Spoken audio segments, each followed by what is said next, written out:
सुप्रभात प्यारे प्यारे छात्रगण, आप लोगों को स्मार्ट एकेडमी में स्वागत है। आज मैं लेकर आया हूँ कारक प्रकरणम का सेकेंड भाग। कल आपने कारक प्रकरणम का फर्स्ट भाग देख चुके थे, आज हमने देखिए, ठीक है। कारक प्रकरणम क्या तो सेकेंड। कल हम 3 सूत्र बता चुके थे, आज हम चौथा सूत्र पढ़ेंगे जिसका नाम है सहार्थे तृतीया। क्या नाम है तो सहार्थे तृतीया, ठीक है। तो आज हम लोग पढ़ने वाले हैं सहार्थे तृतीया सूत्र के बारे में, ठीक है। तो आज हम पढ़ेंगे चौथा सूत्र जिसका नाम है, चौथा नहीं पांचवा पढ़ेंगे आज हम। तो आज पढ़ेंगे हम पांचवा सूत्र जिसका नाम है सहार्थे तृतीया, सहार्थे तृतीया, ठीक है।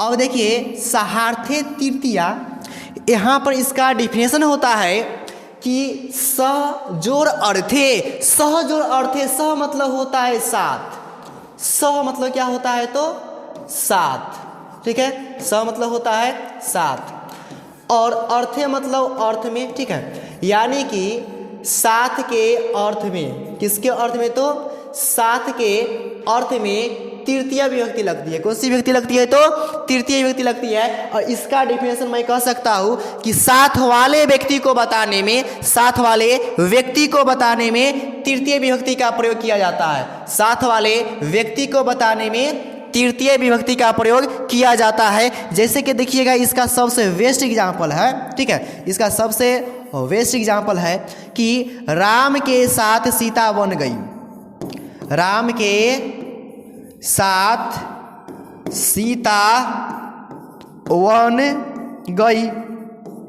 तो इसका डिफिनेशन होता है कि साथ वाले व्यक्ति को बताने में तृतीय व्यक्ति का प्रयोग किया जाता है। जैसे कि राम के साथ सीता वन गई, तो साथ वाले व्यक्ति कौन है तो राम है। सीता के साथ वाले व्यक्ति कौन है तो राम, इसलिए राम को बताने में हम क्या करेंगे कि तृतीय व्यक्ति का प्रयोग कर देंगे, क्योंकि यह सूत्र ही कहता है कि साथ वाले व्यक्ति को बताने में तृतीय व्यक्ति का प्रयोग किया जाता है। तो बालक का तृतीय होता है बालकेन, ठीक है। तो राम का तृतीय क्या हो जाएगा तो रामेन। तो इसका अनुवाद इस प्रकार से बनाएंगे, रामेन, रामेन सह सीता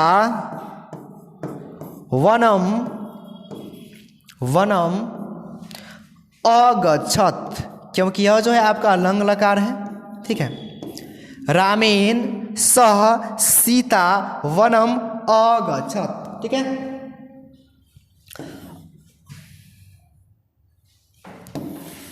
रामेन सह सीता वनम अगच्छत, ठीक है। अब सबसे पहले हम क्या करेंगे कि इसका डिफिनेशन देखें। क्या देखेंगे तो डिफिनेशन, ठीक है। तो यह जो है आपका, इसको हम क्या करेंगे, इसको हम बाद में देखेंगे। सबसे पहले क्या करेंगे तो इसका डिफिनेशन देखेंगे, ठीक है। यह जो इसको बाद में, सबसे पहले क्या करेंगे डिफिनेशन, ठीक है। तो इसका डिफिनेशन होता है, इसका डिफिनेशन होता है कि साथ वाले, साथ वाले व्यक्ति, साथ वाले व्यक्ति को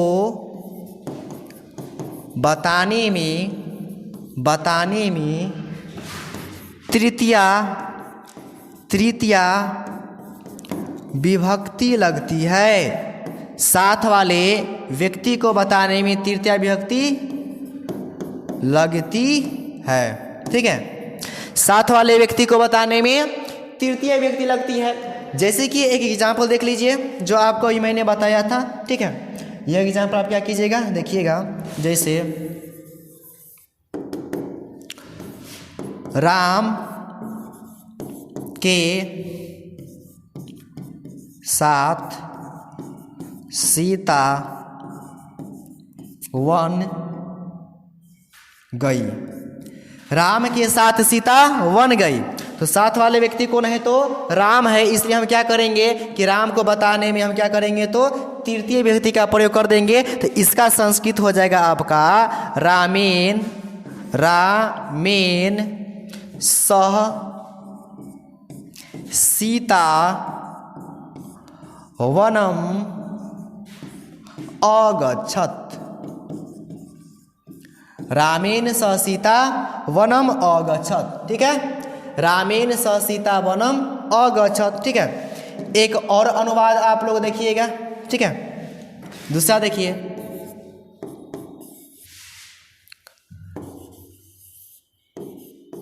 पुत्र के साथ पिता घर जाता है।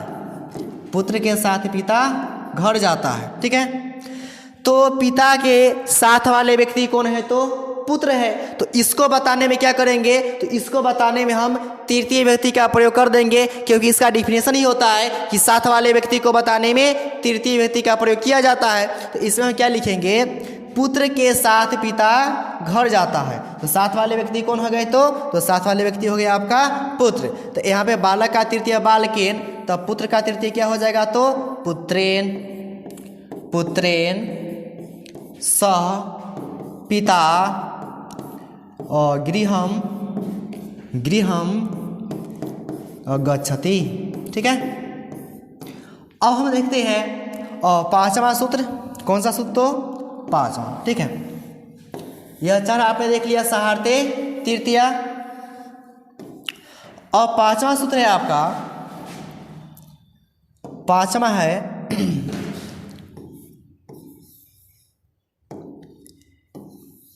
दानार्थे चतुर्थी। क्या है? तो दानार्थे चतुर्थी। ठीक है, दानार्थे चतुर्थी। इसका डिफिनेशन होता है कि दान के अर्थ में चतुर्थी विभक्ति लगाई जाती है। दान के अर्थ में कौन सी विभक्ति लगाई जाती है? तो चतुर्थी विभक्ति लगाई जाती है। या हम कह सकते हैं कि यदि दान स्वरूप किसी व्यक्ति को कुछ दिया जाए, यदि दान स्वरूप कुछ किसी व्यक्ति को कुछ दिया जाए, तो दान लेने वाले व्यक्ति को बताने में चतुर्थी विभक्ति का प्रयोग किया जाता है। यदि हम दान स्वरूप किसी व्यक्ति को कुछ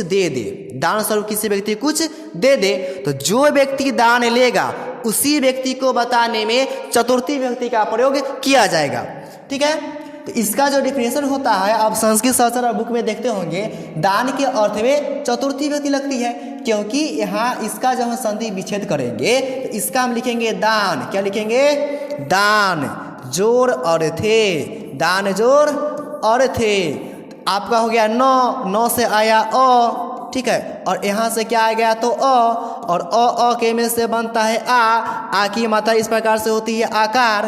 तो यहाँ पर हम लिखते हैं दान, यहाँ पर लिखते हैं दान। ये आ की मात्रा यहाँ पर चला गया तो हो गया दाना। अब क्या बचेगा आपका? अर्थे। तो क्या हो जाता है आपका? दानार्थे। क्या हो जाता है? तो दानार्थे। तो वही हम कह सकते हैं कि दान के अर्थ में चतुर्थी विभक्ति लगती है। दान के अर्थ में चतुर्थी विभक्ति लगती है। या हम कह सकते हैं, हम क्या कह सकते हैं कि यदि किसी व्यक्ति को दान स्वरूप कुछ दिया जाए, तो दान लेने वाले व्यक्ति को बताने में चतुर्थी विभक्ति लगती है। फॉर एग्जाम्पल देख लीजिएगा। ठीक है, जैसे राजा ब्राह्मण को वस्त्र देता है। राजा ब्राह्मण को वस्त्र देता है। तो देखिए, राजा ब्राह्मण को क्या देता है? तो वस्त्र देता है, दान में देता है। राजा ब्राह्मण को वस्त्र जो है किस चीज में देता है? तो दान में देता है ना। तो दान कौन ले रहा है? तो ब्राह्मण ले रहा है। तो जो व्यक्ति दान लेगा उसको बताने में क्या करेंगे? चतुर्थी विभक्ति का प्रयोग कर देंगे। तो दान कौन ले रहा है? तो ब्राह्मण। तो ब्राह्मण को बताने हम क्या करेंगे? चतुर्थी विभक्ति का प्रयोग कर देंगे। ठीक है, तो यहाँ पर हम इसको लिख सकते हैं कि नृप, राजा का राजा या नृप भी लिख सकते हैं। ठीक है, तो लिख सकते हैं नृप। ठीक है, ब्राह्मण का चतुर्थी, बालक का चतुर्थी बालकाय, तो ब्राह्मण का क्या हो जाएगा? ब्राह्मणाय। क्या हो जाएगा? तो ब्राह्मणाय। वस्त्र का क्या हो जाएगा तो वस्त्रम, वस्त्र का वस्त्रम, और देता है क्या हो जाएगा तो ददाति। ठीक है, यानी कि नृप ब्राह्मणाय वस्त्रम ददाति, नृप ब्राह्मणाय वस्त्रम ददाति। उसके बाद एक और एग्जाम्पल देख लीजिए। ठीक है, वह निर्धन को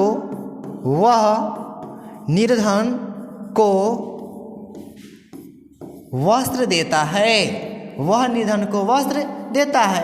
तो बताइए वस्त्र लेने वाले व्यक्ति कौन है तो निर्धन है। तो इसी निर्धन को बताने हम क्या करेंगे तो चतुर्थी विभक्ति का प्रयोग कर देंगे।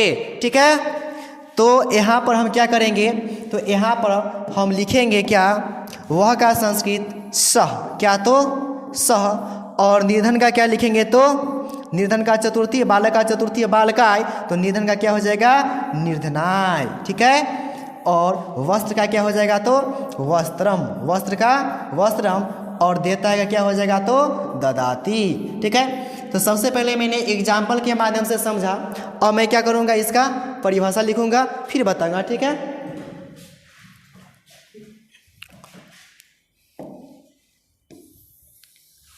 अब इसका क्या कीजिएगा आप लोग डिफिनेशन देख लीजिएगा। ठीक है, तो इसका डिफिनेशन होता है, इसका डिफिनेशन होता है कि दान के अर्थ में, दान के अर्थ में चतुर्थी विभक्ति लगती है, चतुर्थी विभक्ति लगती है, दान के अर्थ में चतुर्थी विभक्ति लगती है।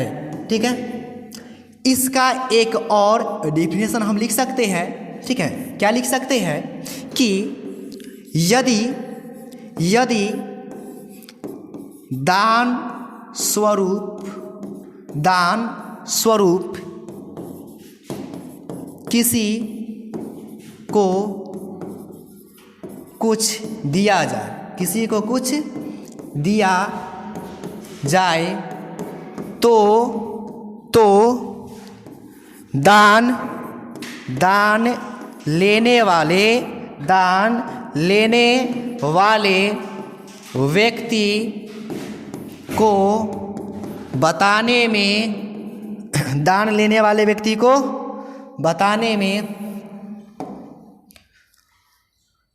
व्यक्ति को बताने में चतुर्थी विभक्ति का प्रयोग किया जाता है।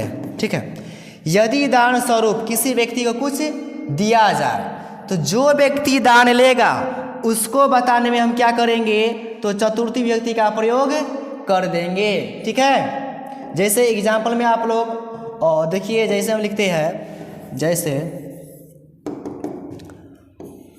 राजा ब्राह्मणों को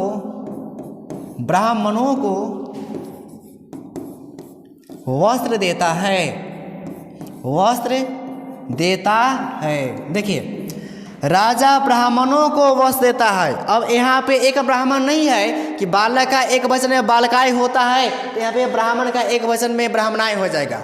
अब यहाँ पे कहा है कि राजा ब्राह्मणों को वस्त्र देता है, यानी कि एक ब्राह्मण नहीं है, दो नहीं, दो से अधिक है। तो उसी प्रकार से बालक रूप याद करेंगे, और बालक का जाएंगे हम बहुवचन में, बालक का चतुर्थी व्यक्ति बहुवचन में जाएंगे, तो बालक का चतुर्थी व्यक्ति बहुवचन में होता है बालके भैया, तो यहाँ पे ब्राह्मण का हो जाएगा ब्राह्मणे भैया। क्या हो जाएगा तो ब्राह्मणे भैया। तो इसका राजा भी लिख सकते हैं संस्कृत, या आप इसका और निरीपा भी संस्कृत में लिख सकते हैं। ठीक है, तो यहाँ पर आप लिखिएगा क्या तो निरीपः।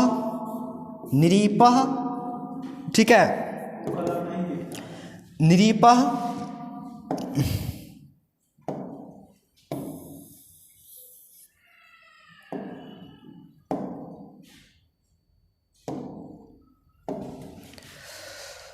तो क्या लिखिएगा, राजा का संस्कृत क्या लिखिएगा तो निरीपः। ब्राह्मणों को तो क्या हो जाएगा ब्राह्मणे भय, क्या हो जाएगा तो ब्राह्मणे भय, ठीक है। वस्त्र का क्या हो जाएगा तो वस्त्रम, देता है यानी कि ददाति, ठीक है। एक और देख लीजिए, ठीक है।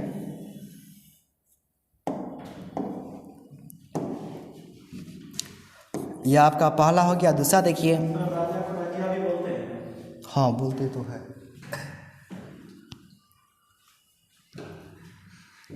तो आपका यहाँ पर हो जाएगा दूसरा, देखते हैं। वह निर्धन को अन्न देता है, अन्न देता है। तो यहाँ पर वह का संस्कृत क्या हो जाएगा तो यहाँ पर वह का संस्कृत हो जाएगा क्या तो सह, ठीक है। निर्धन को तो क्या हो जाएगा चतुर्थी में निर्धनाय, ठीक है। और उसके बाद अन है तो क्या हो जाएगा अननम, अननम। और देता है का क्या हो जाएगा तो ददाति, ठीक है। तो यहाँ से यह कॉन्सेप्ट माइंड में सेट करके रखिए कि यदि किसी व्यक्ति को दान स्वरूप कुछ दिया जाए तो जो व्यक्ति दान लेंगे तो उसी व्यक्ति को बताने में चतुर्थी व्यक्ति का प्रयोग करेंगे। तो इस प्रकार से आपने यह सूत्र देख लिए। अब आते आपका नेक्स्ट सूत्र, जिसका नाम है नमः योगे चतुर्थी। क्या नाम है तो नमः योगे चतुर्थी, ठीक है। आपका नेक्स्ट सूत्र क्या है तो नमः योगे चतुर्थी, ठीक है। यह कितना था तो यह था आपका 5वां सूत्र ना। तो अब हम पढ़ेंगे 6ठा सूत्र, जिसका नाम क्या है तो नमः योगे योगे चतुर्थी, नमः योगे चतुर्थी, ठीक है। तो इसका डिफिनेशन होता है कि यदि किसी व्यक्ति को नमस्कार या प्रणाम किया जाए, यदि किसी व्यक्ति को नमस्कार या प्रणाम किया जाए तो उस व्यक्ति को बताने में चतुर्थी व्यक्ति का प्रयोग किया जाता है। यदि किसी व्यक्ति को हम क्या करेंगे नमस्कार करेंगे या प्रणाम करेंगे तो उस व्यक्ति को बताने में, जिसको नमस्कार करेंगे या प्रणाम करेंगे तो उस व्यक्ति को बताने में हम क्या करेंगे तो चतुर्थी व्यक्ति का प्रयोग करेंगे। जैसे कि मैं बोलता हूँ कि श्री गणेश को नमस्कार है, श्री गणेश को प्रणाम है, ठीक है। जैसे कि एग्जाम्पल में देख लीजिएगा, एग्जाम्पल समझिएगा। जैसे कि हम लिखते हैं कि श्री गणेश को नमस्कार है, क्या लिखते हैं तो श्री गणेश, श्री गणेश को नमस्कार है, ठीक है।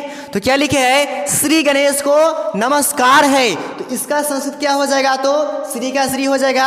अब गणेश का क्या करेंगे चतुर्थी व्यक्ति लगाएंगे, क्योंकि कहा गया है यदि किसी को आप नमस्कार कीजिए या प्रणाम कीजिए तो उसमें हम क्या करेंगे चतुर्थी विभक्ति का प्रयोग करेंगे। तो हम किसको नमस्कार कर रहे हैं भगवान श्री गणेश को नमस्कार कर रहे हैं, तो इनको बताने में क्या करेंगे चतुर्थी विभक्ति का प्रयोग करेंगे। तो बालक का चतुर्थी होता है बालकाय, तो गणेश का चतुर्थी क्या हो जाएगा तो गणेशाय हो जाएगा, ठीक है। तो यहां पर हम क्या लिखेंगे श्री गणेशाय, श्री गणेशाय नमस्कार का क्या हो जाएगा तो नमः, श्री गणेशाय नमः, श्री गणेश को नमस्कार है, ठीक है। तो अब क्या करेंगे इसको परिभाषित करेंगे, परिभाषा लिखेंगे, ठीक है, फिर हम समझेंगे, ठीक है। तो इसका डिफिनेशन लिखते हैं, ठीक है। इसका डिफिनेशन नमः के योग में, नमः ठीक है जिसे कहते हैं नमस्कार, तो नमः के योग में, नमः के योग में चतुर्थी विभक्ति का प्रयोग किया जाता है। नमः के योग में चतुर्थी विभक्ति का प्रयोग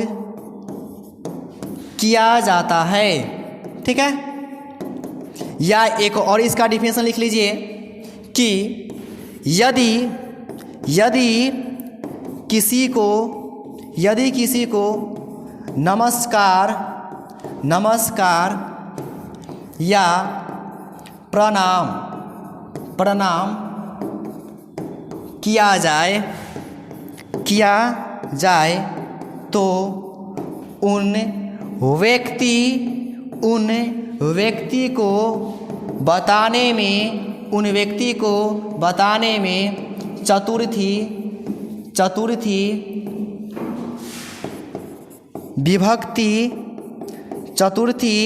विभक्ति का प्रयोग किया जाता है। चतुर्थी विभक्ति का प्रयोग किया जाता है। ठीक है, किया जाता है। ठीक है, फॉर एग्जाम्पल देखिएगा। ठीक है,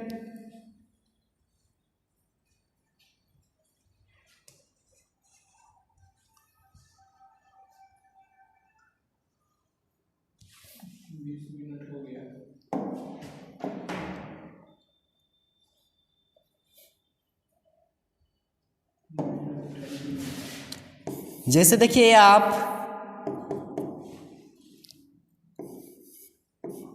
राम को नमस्कार है, तो इसमें बालक का चतुर्थी बालकाय, तो राम का क्या हो जाएगा तो रामाय, और नमस्कार का क्या हो जाएगा तो नमः। ठीक है, पहला हो गया। एक और देख लीजिए, दूसरा देख लीजिए। ठीक है,